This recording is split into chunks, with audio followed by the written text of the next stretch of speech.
रही थी, इसलिए ऊपर आके मैंने कहा एक बार शक्ल दिखा दो सबको। तो सबको हाथ जोड़ के प्रणाम। पूरे हरियाणा में इस वक्त आम आदमी पार्टी की बदलाव यात्रा चल रही है।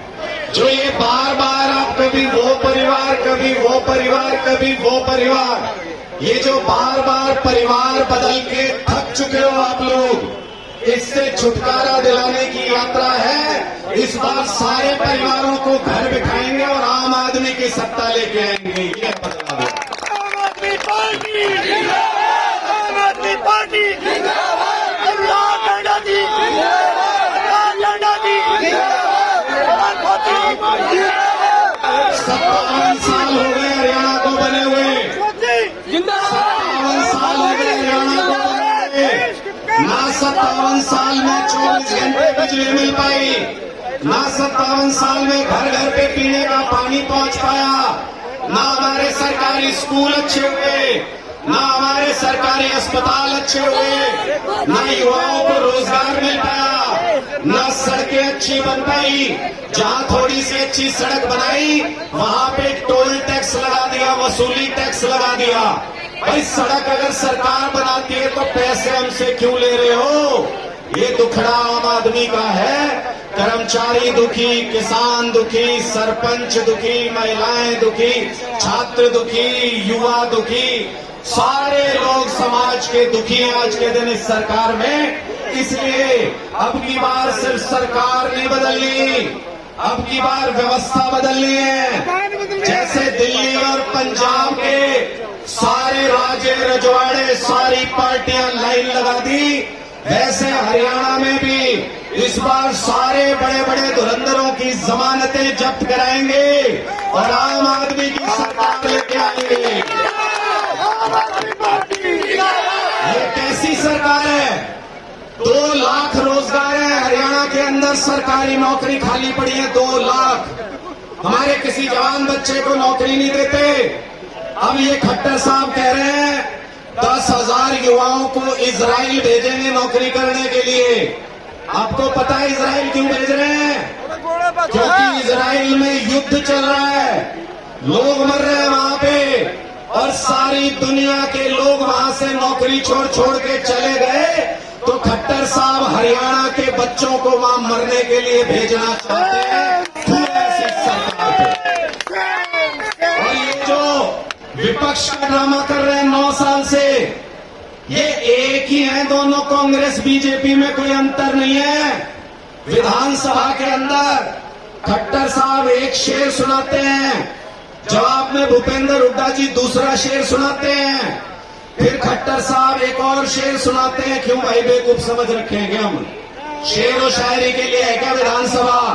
पहले से घर से सलाह करके लिख के लेके जाते हैं कि हुड्डा साहब आज मैं ये शेर पढ़ूंगा, जवाब में आप ये शेर पढ़ देना, फिर मैं ये शेर पढ़ दूंगा, और टीवी पे यही चलता रहेगा।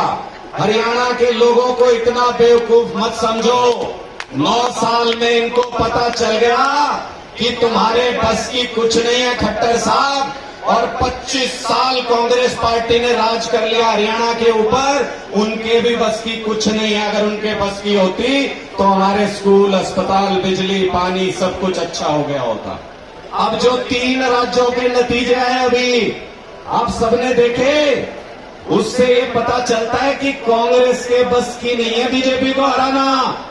कांग्रेस के बस की नहीं है। 14 में कोशिश कर ली, 19 में कोशिश कर ली, इनके बस की नहीं है बीजेपी को हराना।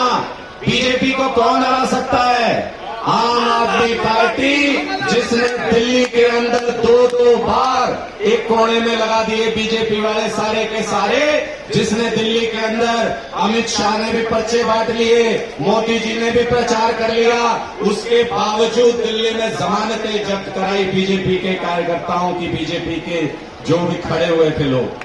ऐसी अगर ताकत किसी के अंदर है तो वो हरियाणा की माटी में पैदा हुए अरविंद केजरीवाल के अंदर वो ताकत है, जो इन सारे लोगों को इनकी असली जगह दिखा सकते हैं, जो पूरे देश को लूट रहे हैं। आपने कभी सुना राहुल गांधी जेल जा रहे हैं? आपने कभी सुना सोनिया गांधी जेल जा रही है? आपने कभी ये खबर सुनी कि भाई भूपेंद्र हुड्डा जेल जा रहे हैं? भाई ये क्यों नहीं जेल जाते? ये भी तो बीजेपी के खिलाफ लड़ते होंगे। इनको जेल क्यों नहीं भेजते बीजेपी वाले? क्योंकि अंदर खाने मिले हुए हैं सारे के सारे। अरविंद केजरीवाल को इसलिए जेल भेजना चाहते हैं क्योंकि बहुत तेजी से अरविंद केजरीवाल पूरे देश के नेता बनते जा रहे हैं। अरविंद केजरीवाल प्रधानमंत्री इस देश में भैया से पहले सत्येंद्र जैन, फिर मनीष सिसोदिया, फिर संजय सिंह, अब कह रहे हैं अरविंद केजरीवाल जी को जेल में डालेंगे। क्या लड़ाई है अरविंद केजरीवाल जी की? इनसे कोई जमीन बट रही है क्या अरविंद केजरीवाल जी की?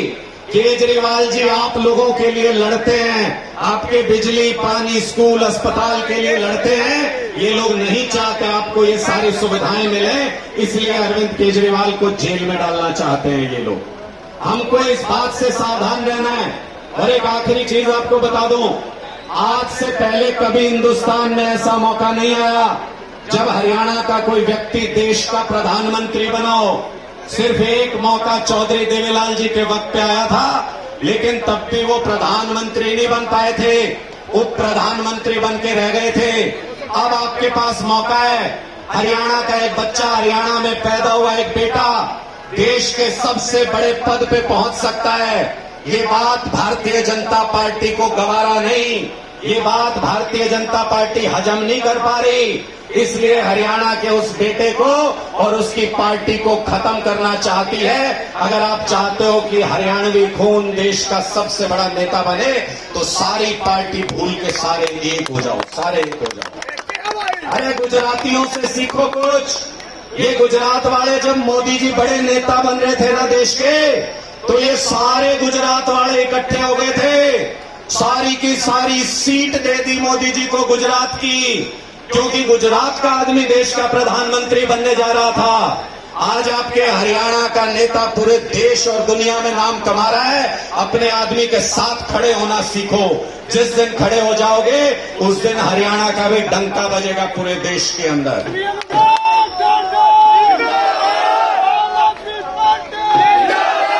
और एक आम सा उदाहरण दे रहा हूं, अपने घर में आजमा के देख लेना। जब घर पे जाओ कल सवेरे, तो कल सवेरे कमरे से हाथ फेरना शुरू हो जाना फर्श के ऊपर। घर साफ हो जाएगा क्या हाथ फेरने से? घर साफ हो जाएगा जी हाथ से। दूसरा तजुर्बा कर लेना, एक 5-10 रुपए में कमल का फूल आएगा, कमल का फूल खरीद लेना और कमरे में फर्श पे फेरना शुरू हो जाना। घर साफ हो जाएगा क्या कमल के फूल से? किस चीज से घर साफ होता है?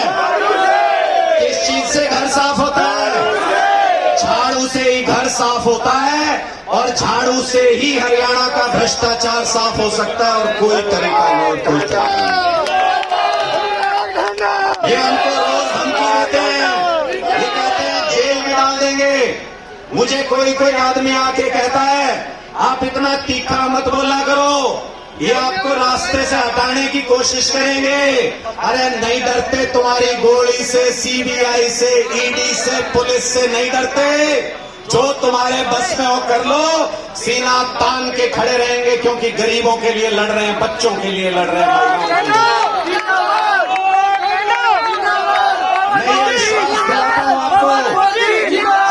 आम आदमी पार्टी की सरकार हरियाणा में बनी, पहली कलम से 2 लाख सरकारी नौकरी युवाओं के लिए निकालेंगे। पहली कलम से एक खाली कुर्सी भर देंगे, एक खाली नौकरी भर देंगे।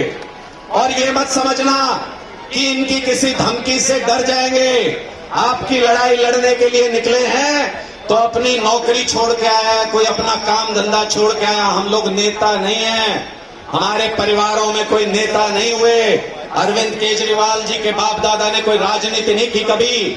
अगर राजनीति में आए हैं तो सिर्फ इसलिए क्योंकि हरियाणा को और देश को बदलना चाहते हैं, हरियाणा का भविष्य सुनहरा करना चाहते हैं। छाती पे अगर बंदूक भी लगी होगी कभी, 1 इंच भी कदम पीछे नहीं हटेगा। आज वादा करके जा रहा हूं आपके बीच में, आपकी आवाज को बुलंदी तक पहुंचाएंगे।